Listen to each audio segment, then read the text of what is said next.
Greetings, ladies and gentlemen, and welcome to this Friday evening flowing into Saturday throughout the weekend program, part of Interesting Ideas, and we call it the Transformation Project Podcast. I'm Stan Houston, and the program begins right now.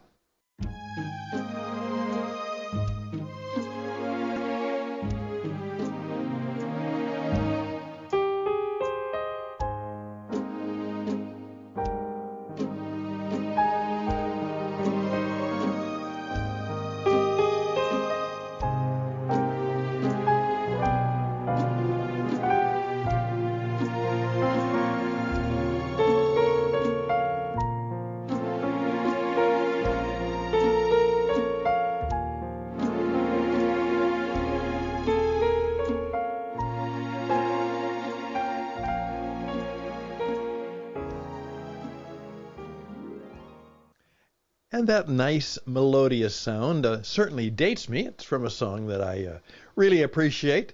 It's called Fascination. And that's because I believe that fascination is certainly a part of transformation. Now, just to remind you, the project is a part of something that is being done with a friend of mine, a former student and now a mentor. His name is Joe Pine, B. Joseph Pine, from mass customization, in which he was a teacher, to the experience economy, in which he was one of the creators. And now, at this stage in his life and work, and with perhaps a little encouragement from me, he's taking on the real project. That is, how do we help? How do we facilitate? How do we bring about something we call transformation? And of course, some of us, when we hear that, say, "Oh, you're teaching us how to be a change maker, how to be a change agent." Well, not really. It's much more than that. You see, there are a lot of things that change, whether we like them or not, and there are a lot of things that we can make changes about that aren't transformations. You see, you can make a change, but the problem is that it may not make any difference. And so we're talking about a change that matters. And a change that not only matters, it truly makes a difference in such a way that there are not only recreations of something old, there may be new creations that come about. It's a whole different wonderful field to try and help us in these chaotic times where we're looking for changes, and what we really may need are transformations. And so Joe is writing a book, and he wants you to help him write the book. And I'm one of those persons who has volunteered, raised my hand, and you should too, to subscribe to his publication right now and become a fellow book writer on the book about transformation. Now, Joe joins me in today because, in effect, this is, for those of us who celebrate the Christian tradition, this, of course, is the week that was, TW3, and, in effect, the weekend that was. Friday, they commemorate the death of Jesus. Hardly a celebration, but certainly a commemoration. Now, Saturday is oftentimes the quiet day, the still day. As someone said, just sit down, shut up, be still, listen. And perhaps that's a part of transformation. I've discovered that many of the people who are working to try and make changes that matter, in effect, build transformations into their work, their life, their relationships, and for the world, are oftentimes people who just understand the importance of just shut up.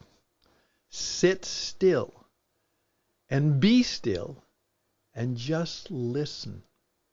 Be quiet. There is a whole virtual and literal and real personal way that people are learning how to be still. In all of the noise and numbing sounds that are all around us, maybe it's important to, as this Saturday usually is supposed to be, a time in which you are just still. You're just quiet. You don't say or perhaps do anything. And of course, that's part of what happened on the original Saturday, that we have all of the activity and all of the action of Friday. Then there is the celebration and the surprise of Sunday morning coming down. But there's Saturday. That's the time that perhaps is important. I was told that one rather wise Indian guru, very much involved in the Hindu tradition, when he first heard about the story of the, this Easter thing, Friday, Saturday, and Sunday, supposedly he made the comment, he said, well, if it's not true, it certainly doesn't matter, of course. But if it is true, then maybe it is one of the only things that really matters. Just think about that. If it's not true, it's just a nice feast day, nice happy time, but it doesn't really matter. But if it is true, maybe it really matters. What I'm simply going to do today is to encourage you to think about again. And then hopefully your thinking will give you an idea, and then you will share that idea with me, yourself. Yeah, always take your own idea and make it personal. That's how an idea becomes real and actually becomes something. It belongs to you. And share it with others, and of course share it with my friend Joe. Now here's one that we have borrowed that might be helpful and might not be. Joe and I talked about it, and he said, well, okay, it's an idea.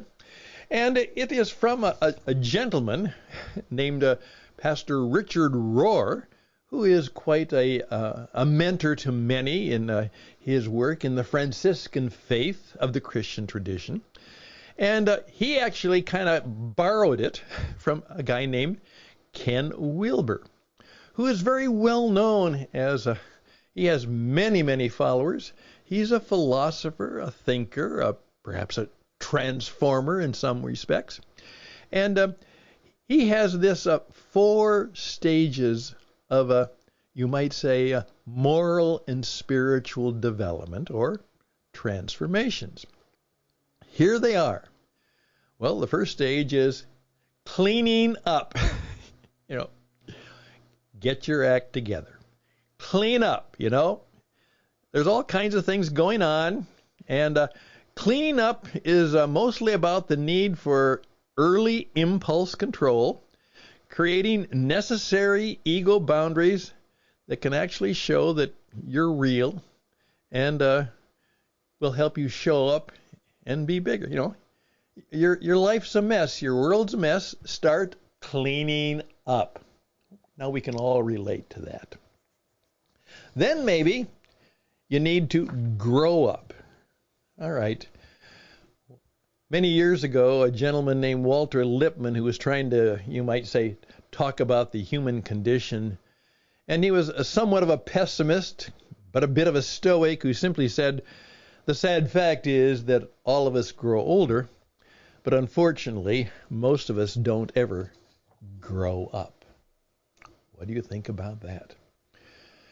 There's a lot of childish and not childlike, childish behavior that continues in many people's lives for a long time. So he said, okay, clean up, grow up. Now, wake up. He says waking up refers to a spiritual experience in which we overcome the experience of understanding that we are not the most important part of the world. You know, the world does not revolve around us. There could be that there are things that we fully don't understand. There are people that have much more wisdom than us, and it is what the Buddhist tradition would say is the wake-up call. Wake up! You're all asleep. Find out what is really going on. Wake up to yourself, to others, to God, to what is going on in the world. And then there is a showing up. And that means, finally take this stuff that is now a better and stronger and hopefully wiser you and bring it into the world. Show up. Share up. Speak up.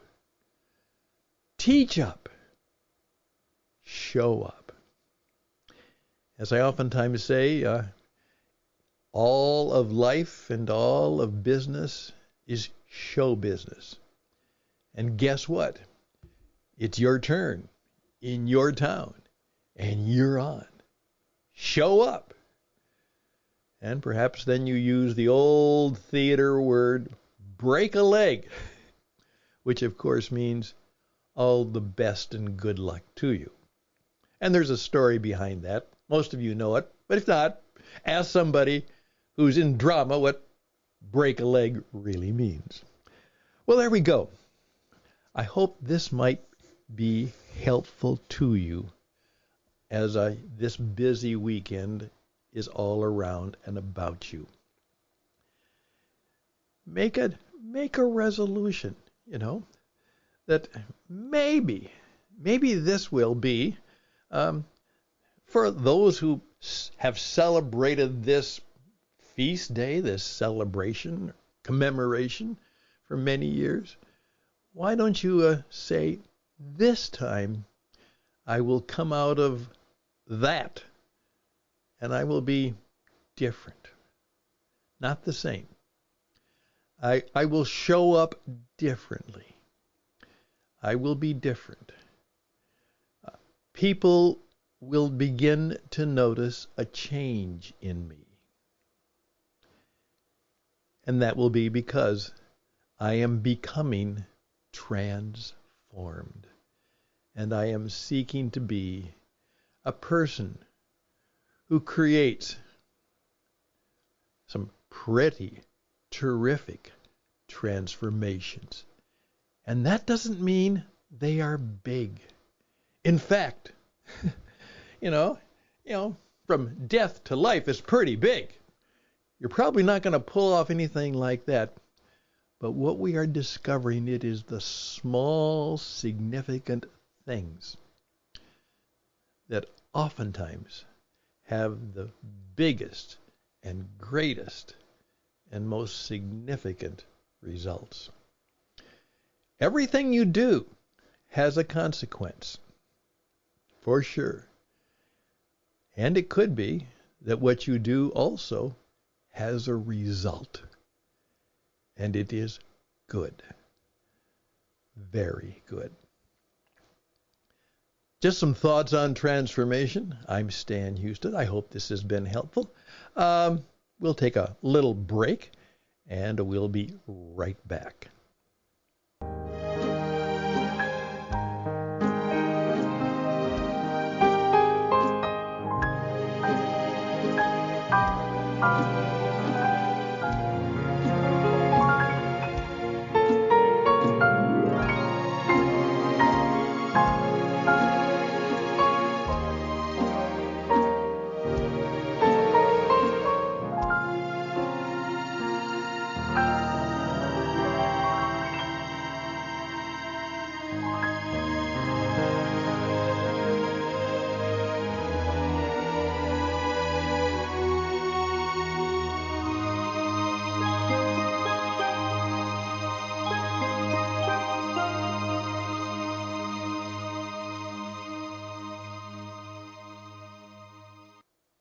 That's right.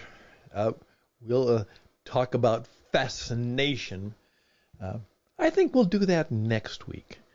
Maybe my friend Joe will have some thoughts that he'll want to share about fascination as an element in a transformation. Hey, I want you, as I said, to make sure that you participate in the writing of the book. All right? So make sure you do that. Okay, here we go. I want you to go to, here we go, transformationsbook.substack.com. Transformations.book. Let me try that again.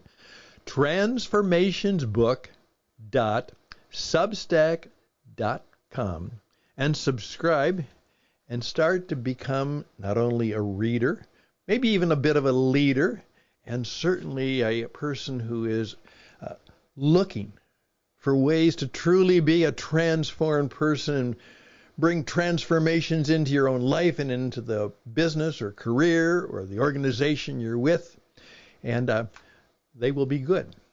And maybe you'll have some ideas to share. And Joe and I would love to hear your story. So once again, you can, by the way, you can pass them on to me and I can pass them on to Joe. StanHusted@gmail.com, StanHusted@gmail.com. And next week, come back for another interesting idea, some ideas on becoming a transformed person and perhaps leading the world into a better place and space, because you are one who creates, or at least puts the conditions in place to create transformations.